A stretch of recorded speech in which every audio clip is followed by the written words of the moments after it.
E aí, turma, bora dar continuidade à nossa aula de geometria plana, tá? O nosso assunto agora é assunto de paralelismo. Eu vou ser bem direto ao nosso assunto, até porque o assunto puramente, né, ele é difícil cair questões envolvendo apenas esse conteúdo. Então aqui, a gente tem por definição duas retas paralelas, que eu estou chamando aqui de RS, cortada por uma reta transversal T, que determinam 8 ângulos, A, B, C, D, E, F, G e H, 8 ângulos. Esses ângulos ele tem relações bem simples, tá? Existem pares de ângulos que são congruentes, né? Congruentes são ângulos que possuem iguais medidas, e existem pares de ângulos que são suplementares. Suplementares é quando eles somam 180 graus. Bora primeiro falar da família dos ângulos que são congruentes. Dentro da família dos congruentes, a gente tem os ângulos que são correspondentes, temos os alternos internos e externos e os ângulos opostos pelo vértice. Bora ver cada um deles na nossa representação geométrica. Então, o que são ângulos correspondentes? Os ângulos correspondentes são aqueles ângulos que são obtidos através de uma translação. Então, por exemplo, o ângulo A aqui, ele tem a mesma abertura que o ângulo E. Estou fazendo o movimento de translação e o A e o E eles são congruentes. Assim como o ângulo B, ele tem a mesma abertura que o ângulo F, eles são congruentes. O ângulo D, ele é correspondente ao ângulo H, então eles são congruentes. E o ângulo C, ele é correspondente ao ângulo G, então também são congruentes. Pronto, esses são os pares de ângulos que são correspondentes. Bora lá, bora para outra palavrinha aqui, os alternos. Alternos internos. Essa palavrinha alterno tem a ver com alternar, né? Alternância. É uma alternância em relação à paralela e também em relação à transversal.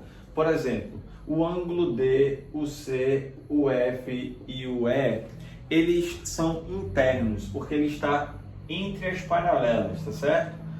O D e o F, eles são alternos internos. Eles alternam internamente. Note que o D está na parte superior, o F está na paralela inferior.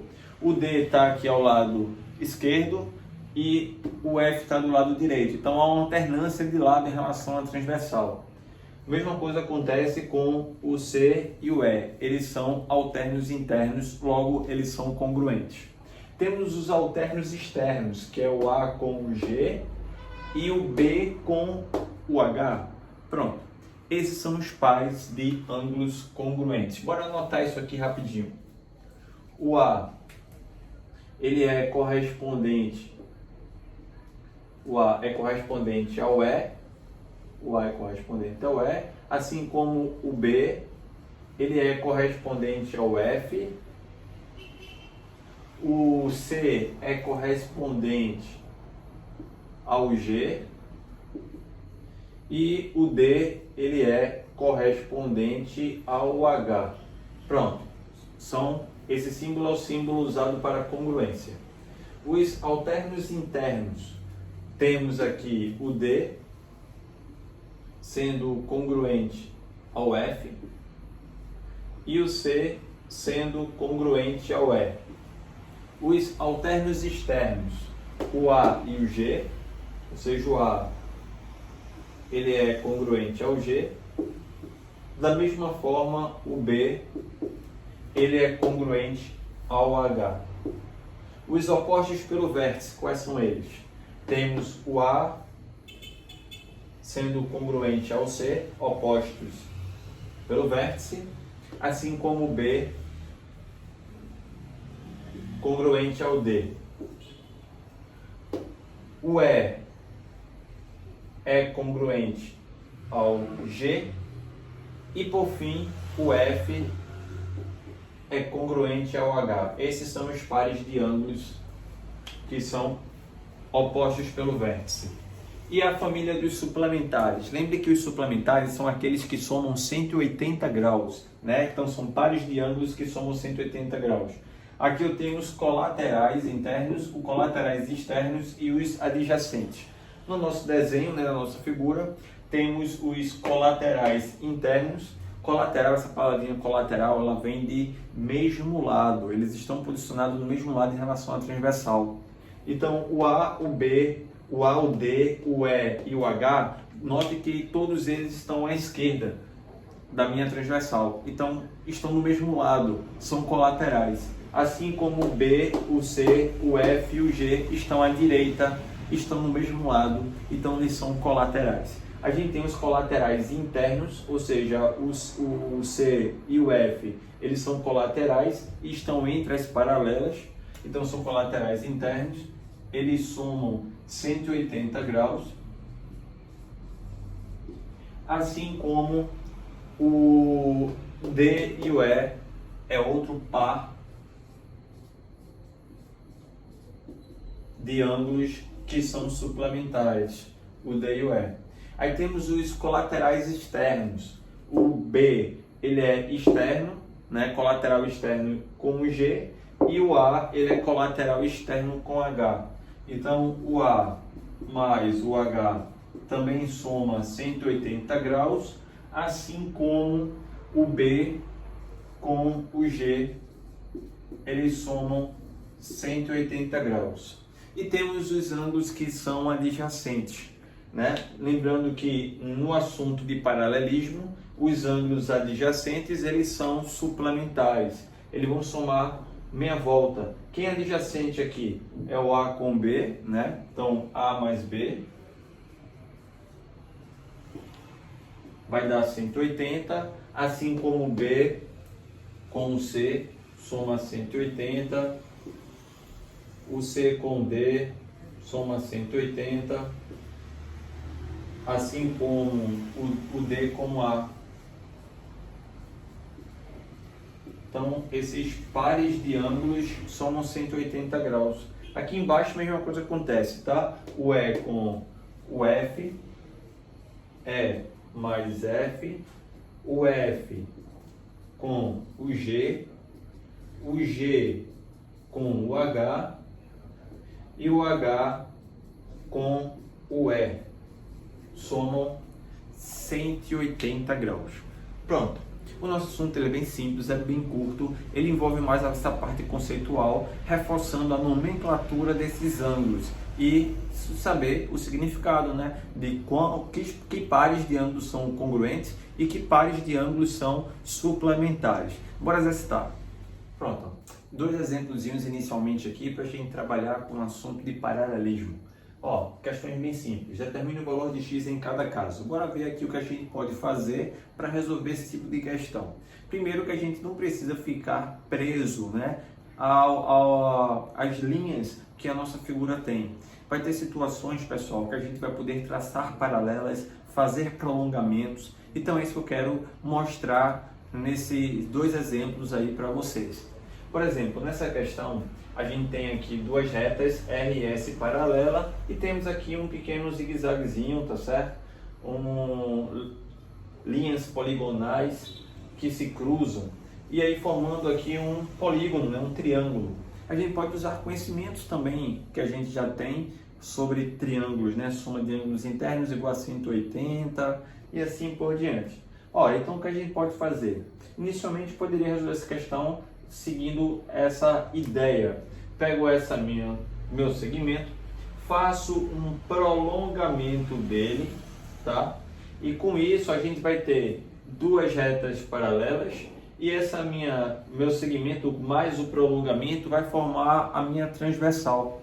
Sendo assim, esse ângulo de 55 graus, ele tem a mesma medida que essa abertura aqui embaixo, porque são ângulos que são alternos internos, então eles são congruentes, então aquele ângulo também vale 55.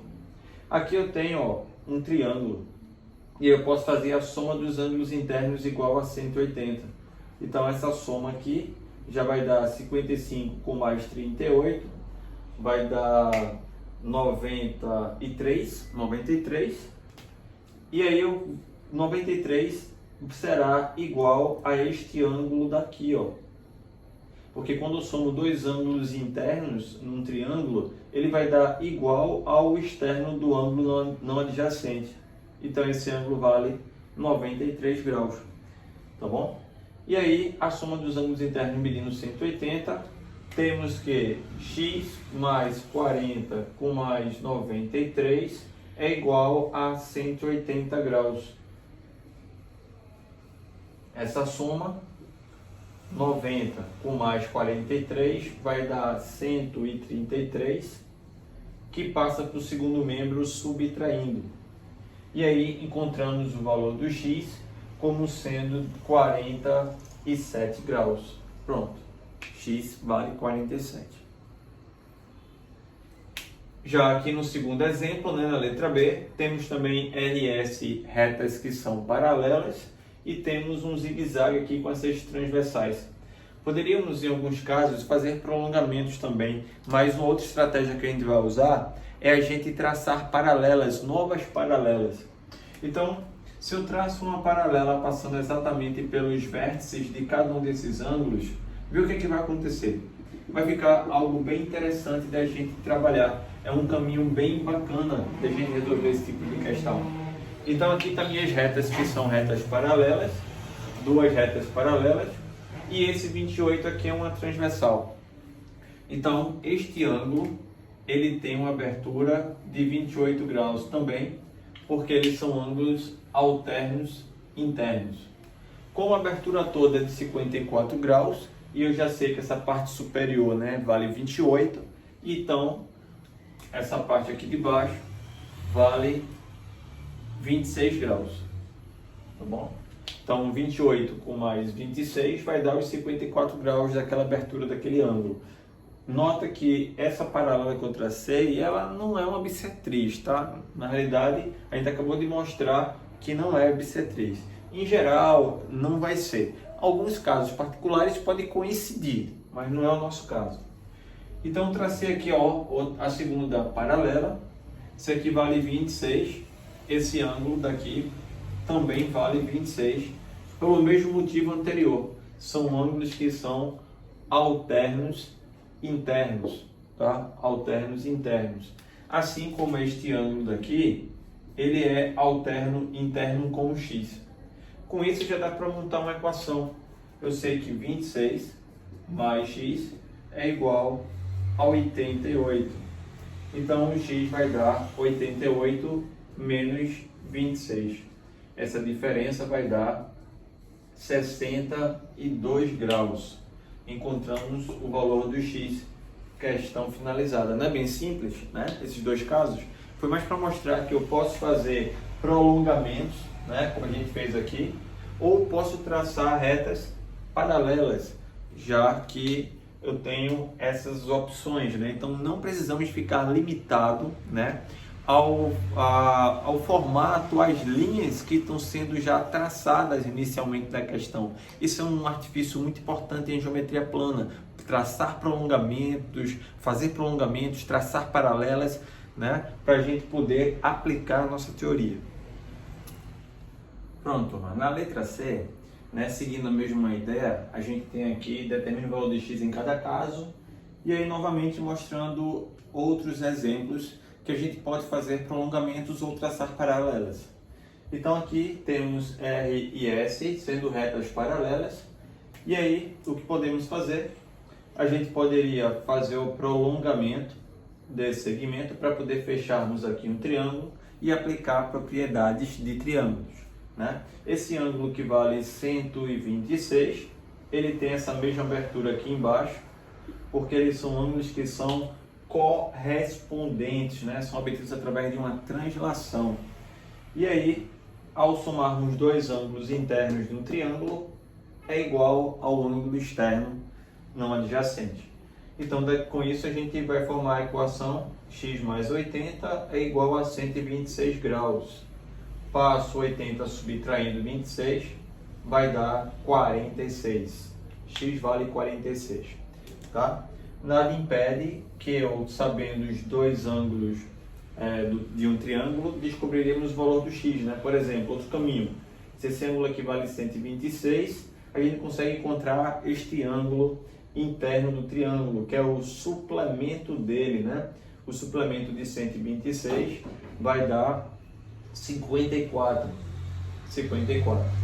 E aí, com isso, a soma dos ângulos internos igual a 180, você descobre o valor do x igual a 46. Tudo bem? É outro caminho que você poderia fazer. No exemplo da letra D, também já temos aqui a nossa figura pronta. Encontre o valor do x. Usando aquele mesmo procedimento de a gente traçar as retas paralelas, passando pelos vértices dos ângulos. Lembrando que essas retas não necessariamente são bissetrizes, a gente vai ver que na maioria dos casos não serão, né? A gente consegue encontrar o valor do x. Veja bem, se esse ângulo aqui vale 150, esse ângulo é um suplemento de 150, que vai dar 30 graus, que por sua vez, ele é alterno interno com esse ângulo aqui embaixo, tá? Então aqui vale 30 graus também. Agora bora analisar a figura de cima para baixo, né? Temos esse ângulo de 140, esse ângulo de 140 e este outro ângulo daqui, ó, duas retas paralelas, aqui é uma reta transversal, são ângulos colaterais, né? Colaterais internos. E os colaterais internos, eles são suplementares. Então esse ângulo vale 40 também. Como esse ângulo todo mede 65, a parte superior vale 40, então esse ângulo inferior aqui vale 65 graus, que por sua vez ele é alterno interno com este outro ângulo aqui. Com isso achamos o valor do x. O x ele é 25 com mais 30, ou seja, 55 graus. Pronto, turma, espero que dê para a gente aplicar, né? Deu para a gente aplicar a nossa teoria. É uma teoria, como falei, bem simples. As questões que envolvem puramente esse assunto são questões simples, diretas. É só a gente ver o que pode fazer, né? Lembrando que traçar paralelas e fazer prolongamentos é algo possível em qualquer parte da geometria plana. Isso vai ajudar bastante vocês, tá ok? Pronto, fica a dica aí, exercitem as questões que vocês têm no nosso material, né? E qualquer dúvida a gente se comunica pelo WhatsApp. Um abraço, turma.